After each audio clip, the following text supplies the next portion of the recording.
수도권 전세의 종말, 주거 난민이 온다.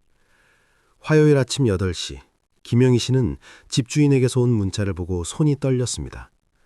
전세 계약 만료 후 갱신 어렵습니다. 월세로 전환하시거나 이사 준비해 주세요. 30년을 수도권에서 전세로 살아온 그녀는 이 한 줄의 문자가 자신의 인생을 송두리째 흔들 거라고는 상상도 못했습니다. 손에 쥔 커피잔이 바닥에 떨어져 산산조각 났지만 그녀는 그것조차 의식하지 못했습니다. 머릿속은 오직 한 가지 생각뿐이었습니다. 이제 어디서 살아야 하나. 바로 이 순간 수도권 전역에서 수만 명이 똑같은 악몽을 경험하고 있습니다. 평생을 당연하게 여겼던 전세제도가 무너지고 있고 갈 곳을 잃은 사람들이 거리로 내몰리고 있습니다. 이것은 먼 미래의 이야기가 아닙니다. 바로 지금 여러분의 이웃에서 어쩌면 여러분 자신에게 일어나고 있는 현실입니다. 박성호 씨는 올해 60입니다. 경기도 분당에서 20년을 전세로 살아왔습니다. 2번의 이사가 있었지만 모두 같은 전세였고 큰 어려움 없이 갱신할 수 있었습니다. 전세금만 잘 관리하면 평생 안정적으로 살 수 있다고 믿었습니다. 하지만 작년 계약 만료를 앞두고 집주인이 말했습니다. 이제 전세는 안 받겠다고, 월세로만 가능하다고 말입니다. 처음에는 농담인 줄 알았습니다. 20년을 아무 문제 없이 지내왔는데 왜 갑자기 그러느냐고 물었습니다. 집주인의 대답은 간단했습니다. 요즘 전세는 집주인만 손해라고, 집값도 오르지 않는데 목돈만 묶여 있다고 말했습니다. 차라리 월세를 받는 게 낫다는 것이었습니다. 박성호 씨는 당황했습니다. 평생 모은 돈이 전세금으로 묶여 있었고 월세를 낼 여유는 없었습니다. 국민연금만으로는 생활비도 빠듯한데 월세까지 내려면 어떻게 해야 할지 막막했습니다. 그는 집주인에게 사정했습니다. 한 번만 더 전세로 해달라고, 이사 갈 곳이 없다고 말입니다. 하지만 집주인은 단호했습니다. 미안하지만 자신도 사정이 있다고, 다른 집을 알아보는 게 좋겠다고 했습니다. 그날 밤 박성호 씨는 아내와 마주 앉아 한숨만 쉬었습니다. 20년을 살던 집을 떠나야 한다는 것도 슬펐지만 더 큰 문제는 갈 곳이 없다는 것이었습니다. 다음 날부터 그는 부동산을 돌아다니기 시작했습니다. 하지만 어디를 가도 똑같은 말만 들었습니다. 요즘 전세 매물이 거의 없다고, 있어도 전세금이 천정부지로 올랐다고 말입니다. 이전에 살던 집과 비슷한 조건이라면 전세금을 억 단위로 더 내야 했습니다. 그런 돈이 어디 있습니까? 결국 그는 선택의 여지가 없었습니다. 더 외곽으로 나가거나 월세로 전환하거나 아니면 훨씬 작은 집으로 이사를 가야 했습니다. 60평생 이렇게 무력감을 느껴본 적이 없었습니다. 성실하게 살아왔는데 왜 집 한 칸 안정적으로 구하는 것이 이렇게 어려운 일이 되었는지 이해할 수 없었습니다. 그의 이야기는 특별한 것이 아닙니다. 지금 수도권 전역에서 수만 명이 똑같은 상황에 놓여 있습니다. 전세의 종말이라는 말이 결코 과장이 아닌 시대가 온 것입니다. 전세제도가 무너지는 이유는 여러 가지입니다. 가장 큰 원인은 집주인들의 계산법이 바뀐 것입니다. 과거에는 집값이 계속 올랐기 때문에 전세를 놓아도 손해가 아니었습니다. 전세금으로 다른 투자를 하지 않아도 집값 상승으로 충분한 수익을 낼 수 있었습니다. 이명자 씨가 바로 그런 집주인이었습니다. 그녀는 10년 전 수도권의 아파트를 사서 전세를 놓았습니다. 당시만 해도 전세가 유리하다고 생각했습니다.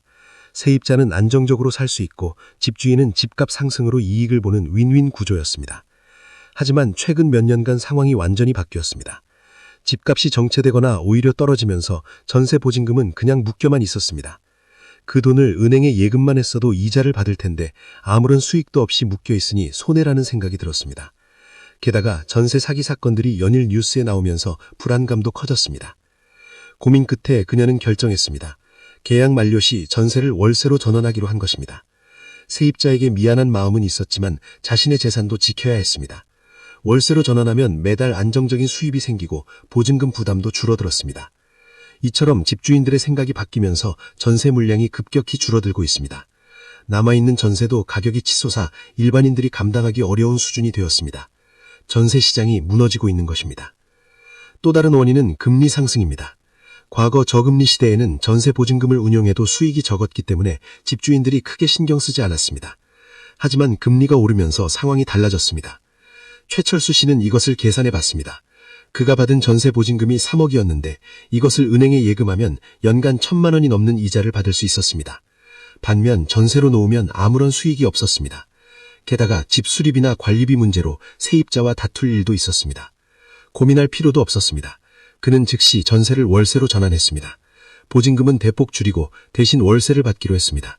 줄어든 보증금은 예금에 넣어 이자를 받고 월세는 월세대로 받으니 수익이 2배로 늘었습니다. 경제적으로 볼 때 당연한 선택이었습니다. 하지만 이런 집주인들의 합리적 선택이 세입자들에게는 재앙이 되고 있습니다. 전세로 살던 사람들이 갑자기 월세를 감당해야 하는 상황에 내몰리고 있는 것입니다. 정미경 씨는 올해 55입니다. 그녀는 남편과 함께 경기도 고양시에서 전세로 살고 있었습니다. 계약 만료를 앞두고 집주인이 월세 전환을 요구했습니다. 보증금은 절반으로 줄이고 매달 100만 원이 넘는 월세를 내라는 것이었습니다. 부부는 밤새 계산기를 두들겼습니다. 남편의 소득과 자신의 파트타임 수입을 합쳐도 월세를 내고 나면 생활비가 빠듯했습니다. 게다가 반환받을 보증금으로 무엇을 해야 할지도 막막했습니다. 그 돈으로 더 싼 전세를 구하려 해도 마땅한 매물이 없었습니다. 결국 그들은 고양시를 떠나기로 했습니다. 더 외곽으로 나가면 그나마 전세를 구할 수 있을 거라고 생각했습니다. 하지만 막상 알아보니 외곽도 상황은 비슷했습니다. 전세가 거의 없고 있어도 조건이 좋지 않았습니다. 결국 그들은 경기도 외곽의 작은 빌라로 이사를 갔습니다.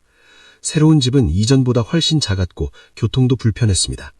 남편은 출퇴근 시간이 2배로 늘었고 그녀는 익숙한 동네를 떠나 외로움을 느꼈습니다. 하지만 어쩔 수 없었습니다. 이것이 그들이 감당할 수 있는 최선이었습니다. 이들의 이야기는 수도권 곳곳에서 되풀이되고 있습니다. 사람들이 점점 더 외곽으로 밀려나고 있고 그곳마저 여의치 않으면 아예 수도권을 떠나기도 합니다. 주거난민이라는 표현이 과장이 아닌 현실이 되는 것입니다. 그렇다면 이 문제를 어떻게 해결해야 할까요? 개인적 차원에서 할 수 있는 대응책은 무엇일까요? 첫 번째 선택은 월세로의 전환을 받아들이는 것입니다. 비록 부담스럽지만 현실을 인정하고 적응하는 것입니다. 이 경우 중요한 것은 철저한 재정 계획입니다. 안정훈 씨는 이 길을 선택했습니다. 전세 계약이 만료되자 집주인의 월세 전환을 받아들였습니다. 하지만 무작정 받아들인 것은 아니었습니다. 먼저 가계부를 철저히 정리하고 불필요한 지출을 과감히 줄였습니다. 외식을 줄이고 문화생활 비용을 아꼈습니다. 차량도 처분하고 대중교통을 이용했습니다. 매달 절약한 돈으로 월세를 충당했습니다. 쉽지 않은 생활이었지만 익숙한 동네에서 계속 살 수 있다는 것만으로도 위안이 되었습니다. 두 번째 선택은 주거 형태를 바꾸는 것입니다. 아파트에서 빌라나 다세대 주택으로 큰 평수에서 작은 평수로 옮기는 것입니다. 김순자 씨는 이 방법을 택했습니다. 30평대 아파트에서 10평대 오피스텔로 이사했습니다. 집은 작아졌지만 전세금 부담이 크게 줄었고 남은 돈으로 여유자금을 확보할 수 있었습니다. 처음에는 좁아서 답답했지만 점차 적응했습니다. 노년에 큰 집이 오히려 관리가 힘들다는 것도 깨달았습니다. 세 번째 선택은 지역을 이동하는 것입니다. 수도권에서 지방으로, 도심에서 외곽으로 옮기는 것입니다. 이재훈 부부는 과감히 수도권을 떠났습니다. 충청도 중소도시로 이사한 것입니다. 서울에서의 전세금으로 그곳에서는 작은 아파트를 매입할 수 있었습니다. 비록 자식들과 떨어져 살게 되었지만 내 집이 생겼다는 안도감이 컸습니다. 생활비도 크게 줄었고 공기 좋은 환경에서 건강도 나아졌습니다. 가끔 자식들이 찾아오면 넓은 집에서 편하게 지낼 수 있어서 좋았습니다. 그들은 말합니다. 수도권에 집착할 이유가 없었다고, 진작 이사할 걸 후회한다고 말입니다.